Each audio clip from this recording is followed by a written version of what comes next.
दर्शकों नमस्कार। उपस्थित हूं मैं आज आप लोगों के सम्मुख जन्म कुंडली के अष्टम भाव में चंद्रमा के प्रभाव को लेकर। जन्म कुंडली के अष्टम भाव में चंद्रमा क्या शुभ फल करेगा और क्या अशुभ फल करेगा, इस पर विस्तार से चर्चा करेंगे। लेकिन उससे पूर्व देखते हैं कि अष्टम भाव क्या है। तो अष्टम भाव एसिशनल प्रॉपर्टी का भाव है, जीवन साथी के धन का भाव है, एक्सीडेंट, ऑपरेशन, आकस्मिक घटना, गड़ा हुआ धन, लॉटरी सट्टे, आयु, मृत्यु तुल्य कष्ट का भाव है।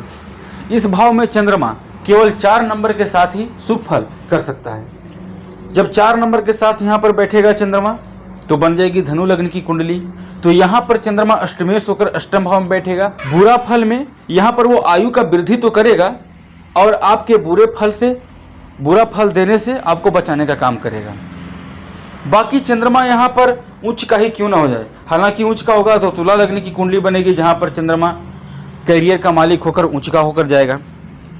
यहां पर बता दूं कि तुला लग्न में भी ये शुभ फलदायी नहीं है, क्योंकि कैरियर में ये भटकाव की स्थिति को दर्शाता है। और यदि पाप प्रभाव में हुआ, सूर्य के साथ हो, सूर्य से अस्त हुआ, मंगल के साथ हो, हालांकि लक्ष्मी योग भी बनता है मंगल के साथ, तो ये भी देखना होगा। उसके बाद में फिर केपी कनेक्शन जुट जाएगा कि अगर केपी कनेक्शन में नक्षत्र और सब लॉर्ड की स्थिति अच्छी रही तो उस स्थिति में जातक को लॉटरी सट्टे, शेयर मार्केट में पैसे निवेश करने से लाभ तो अचानक होगा ही, प्लस में उसे ससुराल से भी धन मिलेगा और तो और वो पैतृक संपत्ति भी उसे प्राप्त होगी।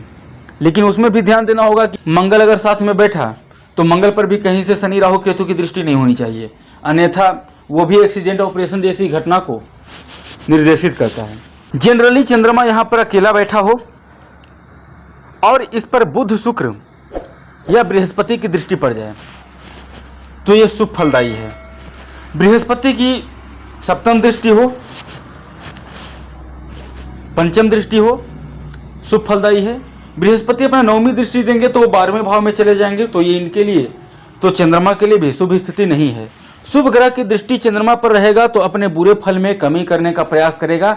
और अगर अच्छा से नक्षत्र कनेक्शन पकड़ लिया चंद्रमा और चंद्रमा पर शुभ ग्रह, देखना ये होगा कि जो शुभ ग्रह दृष्टि दे रहा है वो उस कुंडली के लिए कौन सा भाव का स्वामी होकर बैठा है, ये भी तो देखना होगा ना। चंद्रमा को जो ग्रह देख रहा है वो भाग्येश होकर देख रहा है, सुखेश देख रहा है। तो ये भी है कि जब चंद्रमा की दशा आएगी तो चंद्रमा की दशा में थोड़े से कष्ट भी मिलेंगे और सुख सुविधा भी आएगी। संघर्ष के बाद सुख सुविधा की प्राप्ति होगी। लेकिन शनि राहु केतु के योग में भयंकर डिप्रेशन, मानसिक तनाव, चिंता, परेशानियों का सामना करना पड़ ही सकता है। हालांकि शनि पर इसमें भी विचारणीय होगा। अगर शनि स्वराशि का उच्च का होकर बैठता है और उस पर कोई पापी ग्रह की दृष्टि नहीं है तो यहाँ पर मानसिक चिंता, परेशानी तो देगा पर कुछ लाभ भी देगा। अब क्या लाभ देगा तो वो कुंडलियों पर डिपेंड करता है कि शनि किस भाव का स्वामी है, किस भाव का स्वामी होकर चंद्रमा के साथ में बैठा है, चंद्रमा किस भाव का स्वामी है, स्थितियां देखनी पड़ेगी। यहाँ पर शुभ फल भी मिलेंगे। एक बात बताइए, प्रायः जब लोग मुझसे पूछते हैं कि हमारे जीवन में परेशानी ज़्यादा है पर हमारे दुखों का अंत कब होगा, उनके सभी प्रश्नों का मैं एक ही जवाब जल्द देता हूँ कि आपके सभी दुखों का अंत तभी होगा जब आप ये त्याग दें कि मुझे कोई सुख सुविधा नहीं चाहिए, मुझे गाड़ी नहीं चाहिए, मुझे अच्छे मकान नहीं चाहिए, अच्छे कपड़े नहीं चाहिए, अच्छे भोजन नहीं चाहिए, अच्छा ज़िंदगी नहीं चाहिए। पूछिएगा कि ये कौन सा जवाब हुआ। बिल्कुल, अब जो व्यक्ति भूमि प्राप्ति के लिए, भवन निर्माण के लिए, जीवन में आगे बढ़ने के लिए प्रयासरत है तो ये तो स्वाभाविक सी बात है कि उस व्यक्ति को कष्ट होंगे, उस व्यक्ति को संघर्ष करना पड़ेगा, तो उसके जीवन में परेशानी रहेगी।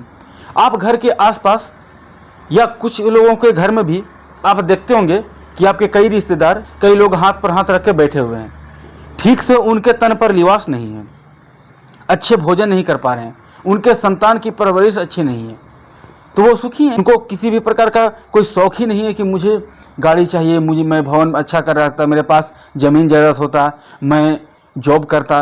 तो जब इच्छा रहेगी ही नहीं, व्यक्ति कर्म करेगा ही नहीं, और व्यक्ति कर्म नहीं करेगा तो कोई परेशानी होगी नहीं। वो भगवान श्री कृष्ण ने गीता में कहा है ना, आप लोगों ने शायद सुना ही होगा, कर्म से मुख को मोड़ा जिसने, उसको कौन कहेगा योगी, उसकी गिनती मूढ़ों में होगी।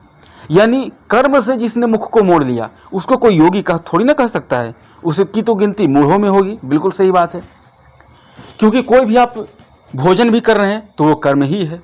चाहे भोजन आप खुद क्यों ना बनाए हो, जो भी बनाए हो, मेहनत तो लगा बनाने में। आप वस्त्र आपका एक बार गंदा हो गया तो दोबारा आप नहीं धुले, आपकी माँ, बहन, जीवन साथी कोई भी साफ की, चाहे मशीन में ही, तो किसी प्रकार से तो उसमें मेहनत तो लगी। तो वही मैं एक जवाब देता हूँ कि आपके परेशानियों का अंत तभी होगा जब आप ये त्याग दें कि मुझे कोई सुख सुविधा नहीं चाहिए, बस जैसा सादा जीवन रहेगा वैसा ही जीऊंगा, तभी आपके परेशानियों का अंत होगा। ये बात आपको ध्यान में रखना चाहिए।